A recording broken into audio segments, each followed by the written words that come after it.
On June 27, 1976, an Air France Airbus A300 took off from Tel Aviv, Israel, bound for Paris, France, with a scheduled stopover in Athens. Among the 248 passengers were people from all walks of life, families returning from vacation, businessmen on work trips, and tourists exploring the world. For many, it was just another routine flight, but fate had a different plan. As the plane ascended into the sky, 4 terrorists made their move. Armed and determined, they seized control of the aircraft, diverting it to Entebbe, Uganda. The terrorists, 2 from the Popular Front for the Liberation of Palestine and 2 from the German Revolutionary Cells, were part of a larger plot to free Palestinian and pro-Palestinian militants imprisoned around the world. The hijackers' demands were chillingly clear: the release of 40 Palestinians held in Israel and 13 other detainees held in prisons across Europe and Africa. Failure to comply would result in the execution of the hostages. The world watched in horror as news of the hijacking spread, casting a dark shadow over the already turbulent geopolitical landscape of the 1970s. The terror gripped the hearts of the passengers as they realized their fate was no longer in their hands. Parents held their children close, elderly passengers prayed for deliverance,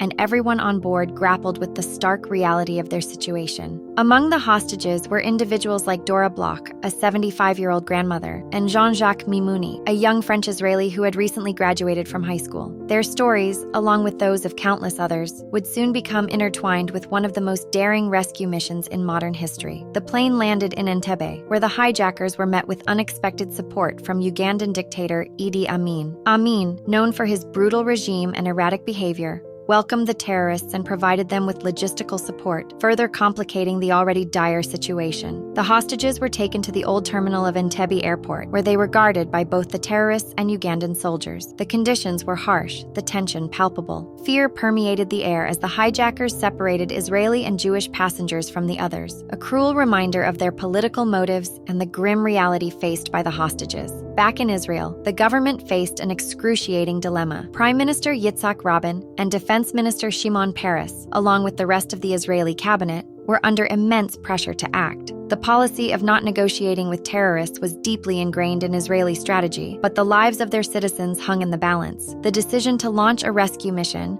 while audacious, was fraught with risks. Yet as negotiations dragged on without resolution, the Israeli Defense Forces, IDF, began planning an operation that would go down in history as one of the most remarkable feats of military precision and bravery.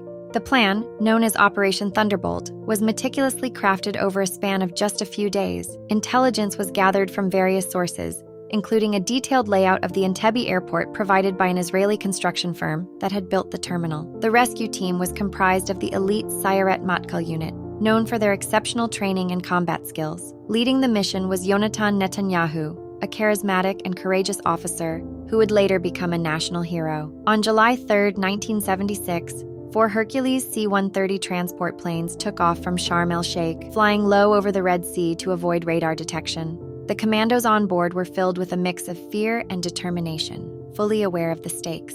The journey to Entebbe was long and perilous, but the resolve of the rescuers never wavered. As they approached their destination, the commandos prepared for the operation with a solemn sense of purpose, knowing that the lives of 106 hostages depended on their success. The planes landed at Entebbe under the cover of darkness. The commandos disembarked swiftly, their plan hinging on speed and surprise. In a brilliant move of deception, they drove a black Mercedes, identical to the one used by Idi Amin, followed by Land Rovers, hoping to pass as Amin's entourage. The ruse was momentarily successful, but as they approached the terminal, a Ugandan sentry challenged them. A brief but intense firefight erupted, shattering the stillness of the night. The commandos quickly neutralized the guards, storming the terminal with precision and speed. Inside the terminal, chaos and fear reigned.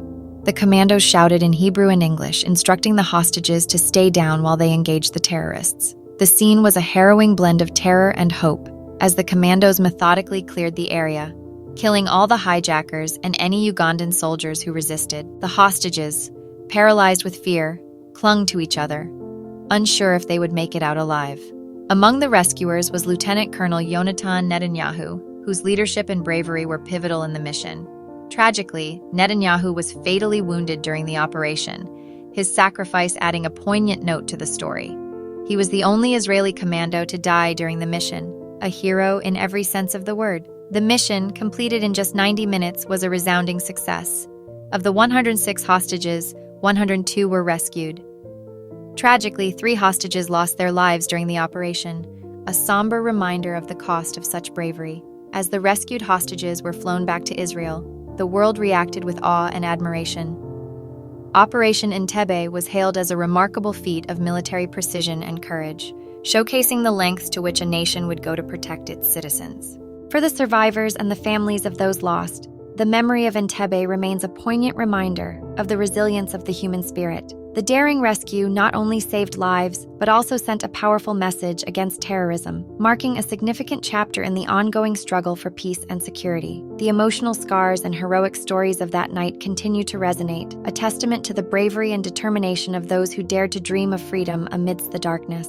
As the world watched the events unfold, it was not just a tale of military prowess, but a deeply human story of sacrifice, bravery, and the relentless pursuit of justice. The successful rescue operation brought immense relief and joy to the families of the hostages. It was a moment of national pride for Israel, a country that had once again demonstrated its unwavering commitment to the safety and well-being of its citizens. In the aftermath of the operation, the rescued hostages recounted their harrowing experiences, their voices tinged with a mix of relief and sorrow. Stories emerged of individual acts of bravery and kindness among the hostages, painting a picture of resilience in the face of unimaginable terror. For Dora Bloch, the elderly grandmother who had been taken to a hospital in Kampala before the raid and subsequently murdered by Ugandan soldiers, her tragic fate underscored the brutal reality of the hijacking. Her family, like many others, was left to grapple with the profound loss and the haunting memories of those terrifying days. For Yonatan Netanyahu, the fallen hero of the mission,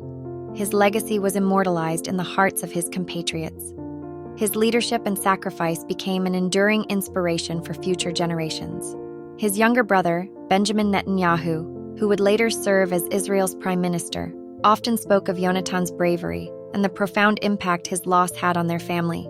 Yonatan's story was not just a tale of military heroism, but a deeply personal one, reflecting the human cost of the fight against terrorism. Today, the old terminal at Entebbe Airport stands as a silent witness to those dramatic hours. The bullet holes and scars on the walls are a poignant reminder of the bravery and sacrifice of those who fought and those who were saved. Memorials have been erected to honor the fallen, including Yonatan Netanyahu, whose name is synonymous with heroism. Visitors to the site can almost hear the echoes of that fateful night, a testament to the enduring legacy of Operation Entebbe. In the years following the operation, many of the hostages who were rescued have shared their stories, each recounting the fear, uncertainty, and ultimately, the immense relief they felt during those harrowing days. For some, the experience led to lifelong bonds with their rescuers and a deep sense of gratitude towards the Israeli soldiers who risked their lives. Jean-Jacques Mimouni, one of the young hostages, later reflected on the ordeal with a mixture of disbelief and admiration.